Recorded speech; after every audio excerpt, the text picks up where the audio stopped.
Hello, we're going to make something for VE Day. We're going to make steak pudding. This is the sort of thing they'd have in the war. And we've got carrots, potatoes, swede, onion, parsley, beef, that would have been on ration, flour, and we've got some suet. Butter would have been hard to get hold of in the war. So we're going to make steak and kidney pudding. So the first thing we're going to do is chop all this stuff up.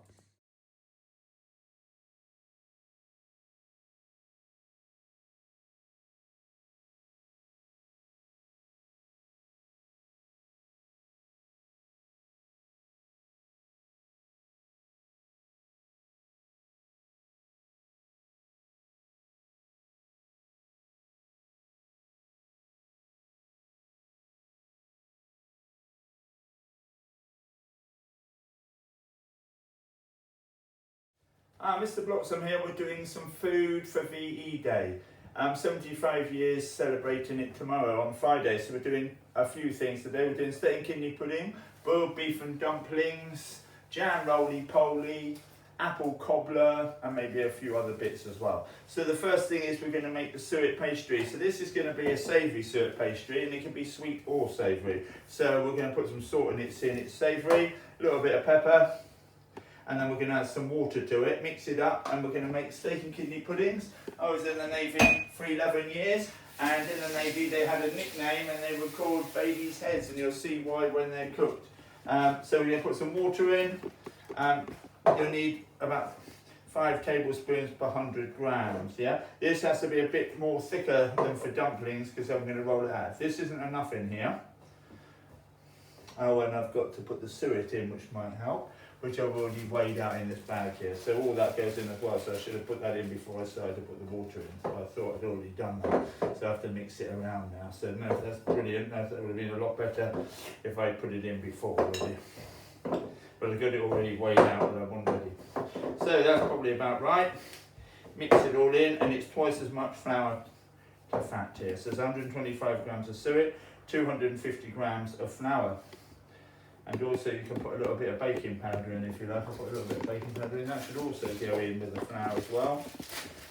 I would have normally put that in nice and early, but then I thought I'd want to show you, but then I forgot anyway.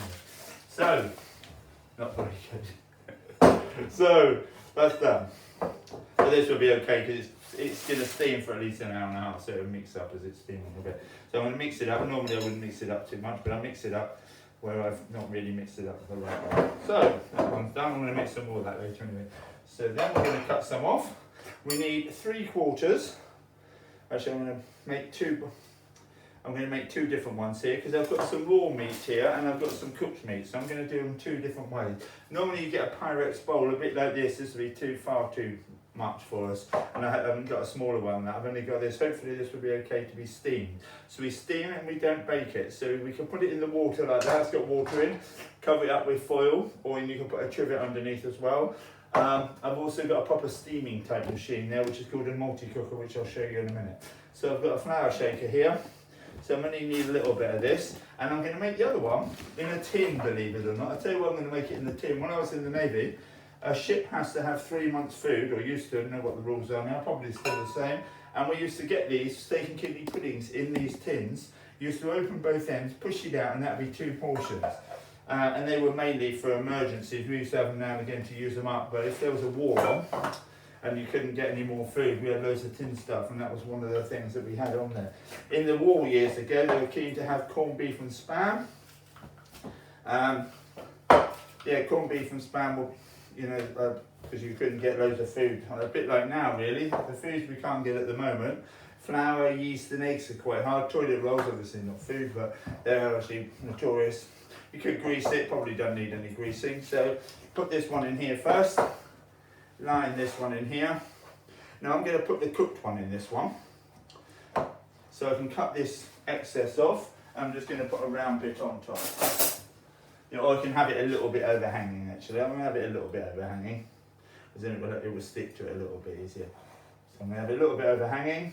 So this is a pudding, not a pie, because it's going to be steamed, but it's not a sweet pudding. Now I'm going to roll a little bit for the top first. I'm going to roll a bit for the tin as well. I hardly need any for the tin, especially for the top. I can roll it quite thin for the tin. because this does swell up as well because it's got the baking powder in it. So roll it. It's going to be awkward to line the tin. I've never made one in the tin. I've made loads of things in my time, 40 years worth of catering, but I've never. Oh, actually, I could do this like that and roll it in the tin and put a round bit at the bottom, but I've never done that before. But I think I'm going to line it, make it reasonably thin like this, put it in the tin. Or I could do, like I said, I've never made it in the tin. Like I said, I might actually try like I was going to do, put a round bit in the bottom. So this bit's going to be a round bit for the bottom, because I think that's going to be easier to line it. Obviously with a machine, they'd have it, they put it in the tin, they'd have sort of a big thing that goes inside it like a rolling pin. It would push it all up the sides. I'm guessing that's how it would work in one of these factories. So that bit's for the bottom. Don't even need that bit. I can even use this for the cutter. That's quite a good cutter, but I know that's going to be roughly the same size. That goes in the bottom. So you can only get this out when it's cold, by the way. So I'm going to cook this. But this one will be for tomorrow, but the big one might be for tonight or whenever we have it. But we've also got some boiled beef and dumplings for tonight. So I'm going to cut it along here.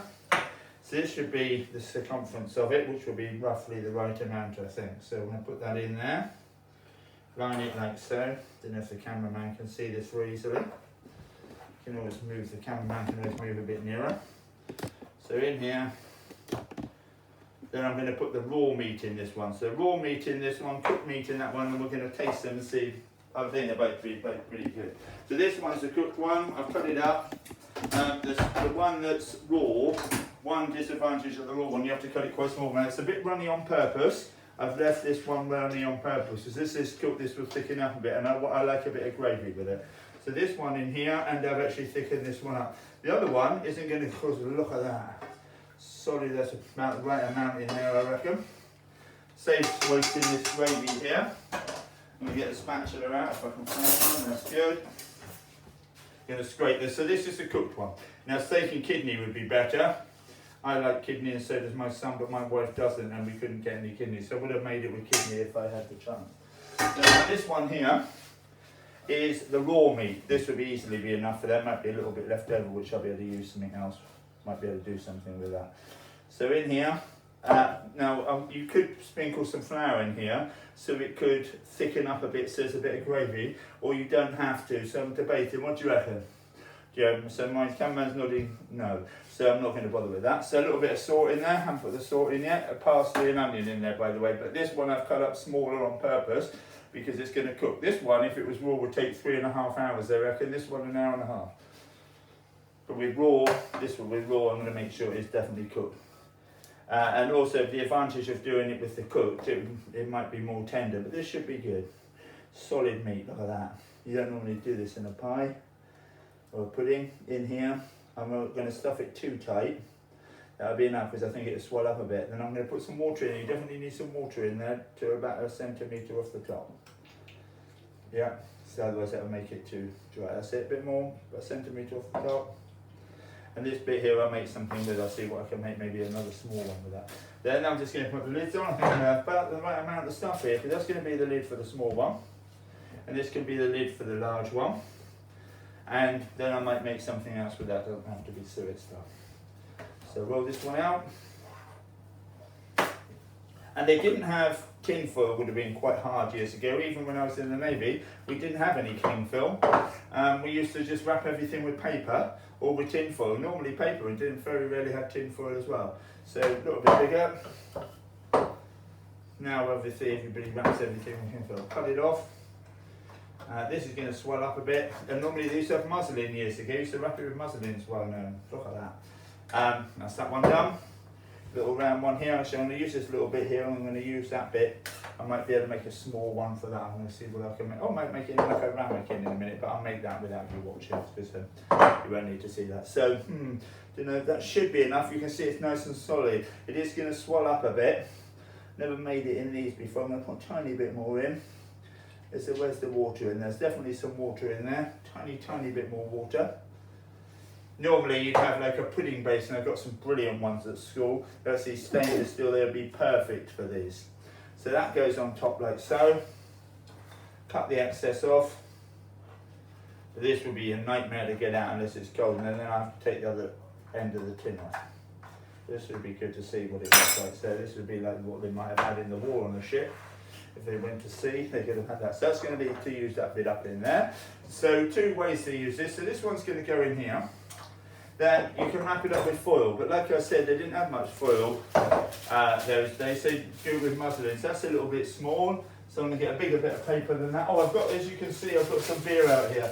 Because Matheson's quite an old type drink. They would maybe put that in if they had any of that. So like I was watching an Endeavour the other day, and the lady, the wife of Detective Inspector Thursday, she celebrated with a Matheson because her daughter found her up. So that goes in here like that, and you could even wrap this up as well with a bit of foil first. So that, you have to do this tight. So on here, you can go round. You could just do it with foil, but I'm just showing you what you can do. Now I think I have left the oven on. That's going to go in here for at least an hour. So I'm going to lower this, take the shelf down. It's a little bit high. So I'm just going to move this shelf down to the bottom for a minute. And that's going to go in here. Now the next thing I'm going to make is a couple of dumplings. The dumplings are going to be a bit wetter. Or I could use these for dumplings actually. So this bit here, I could either use for dumplings, so I'm going to make some dumplings actually, and I'm going to use that bit for that bit there. I think that'd be ideal for that. So with this here, I'll use the same bowl, double the amount.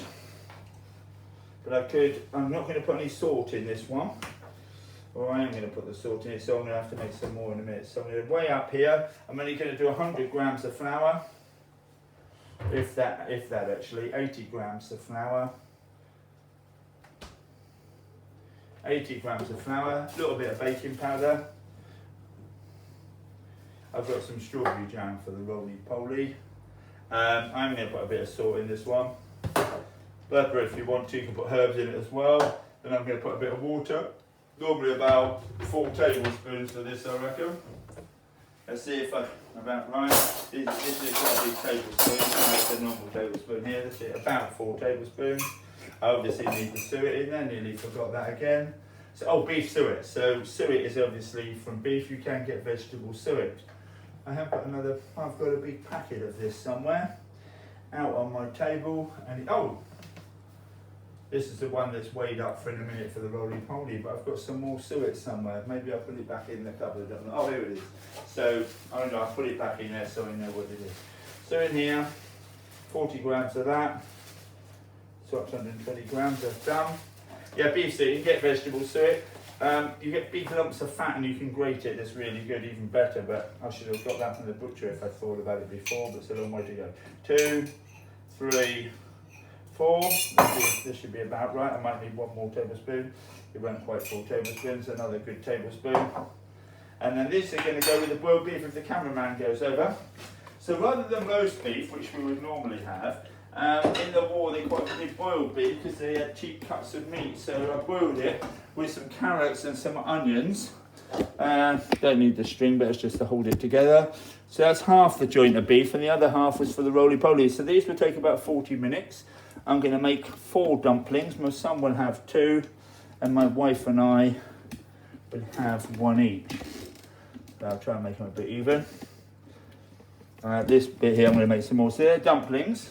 And you could make them herby, like I said. So boiled beef and dumplings, and we got sweet and mashed potato or boiled potato. That'd be another thing they'd have in the war. So that's it. So you're going to see it when it's served up. Thank you. So the next thing.